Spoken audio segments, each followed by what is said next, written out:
bakonfirminze nti ababadde bambala saati za yero abasinga babadde ba National Unity Platform nga bwe babateekamu era babakwata abamu ne babatwala eruzira kati abamu abaana ne babayo ne boogera ne bagamba ffe batutumye abeekavule so nkubiriza ekibiina kya National Unity Platform kirekeraawo okulimba abaana ne babawo obusente bajje basiga ekifaananyi kya Museveni n'aba Museveni nti babi nga luli nabagamba twali ekawempe abantu bali bambadde obukanzu nga naye mulimu buli omu ng'alina kironga 3 ez'amayinja so ebikola bibadde bikolebwa.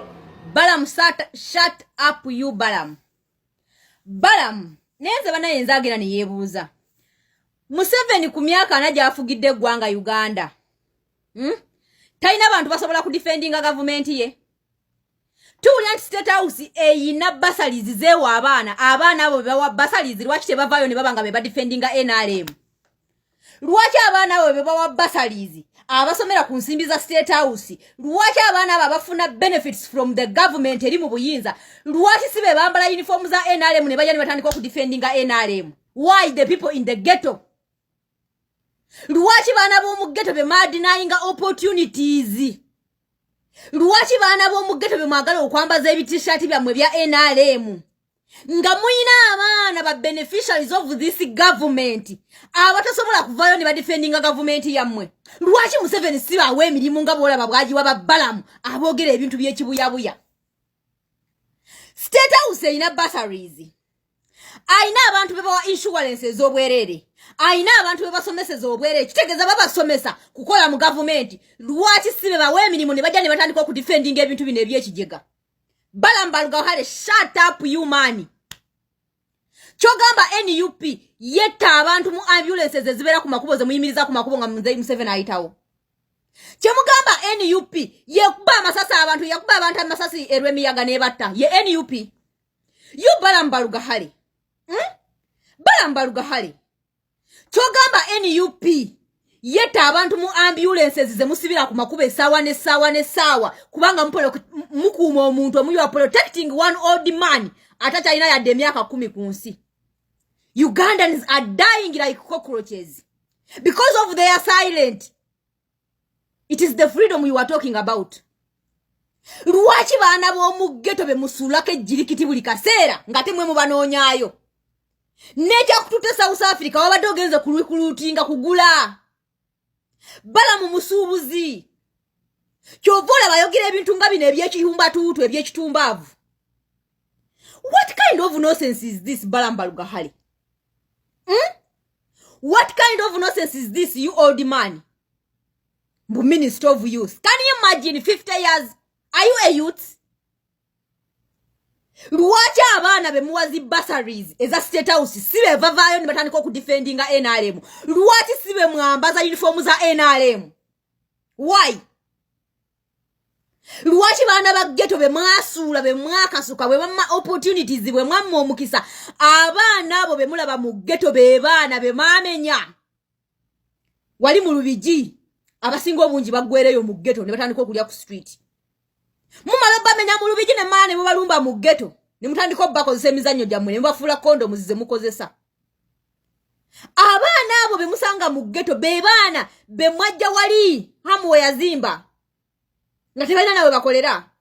Sawa zino be bali mu ghetto be mulumba ne mutandika okwambaza ebitishati byammwe bya NRM. Mumaze obbalumya enjala, mumaze obbago babeera neyo nenje bagenza okwekweka era mubalumbeeyo mutandise okubakozesa emizannyo gyammwe egy'ekisiru. Mmwe mukozesanga abantu basuula ku majirikita agala batamala emirundi. Abaana ba ghetto mubazannyisa emizannyo. Nalabye jo speaker Anita Amongi ng'ali mu parliament ng'ayogera ebintu ebitakwatagana. How did you know that it is the NRM supporters yenna akulukuta omuzigo mukyalo oyo atalina yadde empisa? You Balamu Balugahale. Aba abaana ba ghetto be muzanyira ku bulamu bwabwe baana banna Uganda. Muba fairinze opportunities. Temuba wadde education. Temuba wadde opportunities okukolera mu ggwanga Uganda. Temuba wadde chance ya kubeera successful mu bulamu. And now you are using them in your dirty games. They are going to end up in jails. Obulamu bwawe buwumbe bwe butyo. Mukozesa enjala gye balina mmwe kennyini gye mwabateekamu. mukozesa disparese gye balina mmwe kennyini gye mwabateekamu ne mukoza that opportunity okubakozesa ebyekisiru and you end up nga mubadampinze ne mutandika n'okubeewakana muntu kye yabawa t-shirt za NRM muntu kiwu Geno Damulira asiba mu ghetto nga recruiting ghetto structures Chemugamba NUP yekozesa Geno Damulira Chemugamba NUP ye printing t-shirt za NRM You Balamu Muzayi Museveni lwacha abaana bawerera ku sente za State House abasomesa kubeera so brilliant so intelligent to defend his government lwacha abaana abo basomesa sibawe emirimu ne bajja ne ba defending this kind of rotten system in Uganda why lwacha abaana abo be basomesa zikanya yeru simanya be batwala Russia simanya be batwala ludda wa okusoma amafuta okusoma bichi sciences lwachi sibe babambaza uniform za NRM ne bajja ne ba defending the system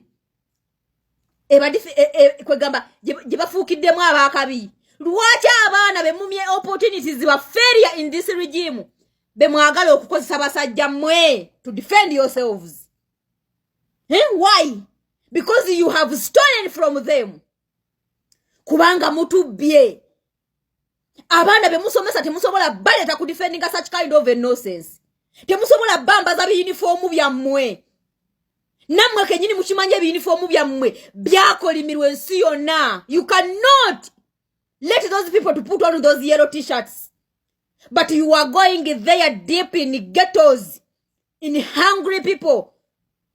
The people they are sleeping with empty stomachs. And you give them the commando, you allow them to drink marijuana, to do what? To do whatever they want, criminals.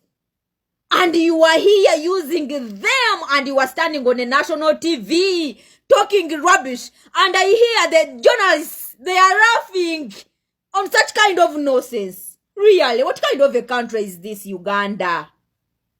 Huh? But this is the minister of Simanya Bichi. Mbwaba vubuka. Really?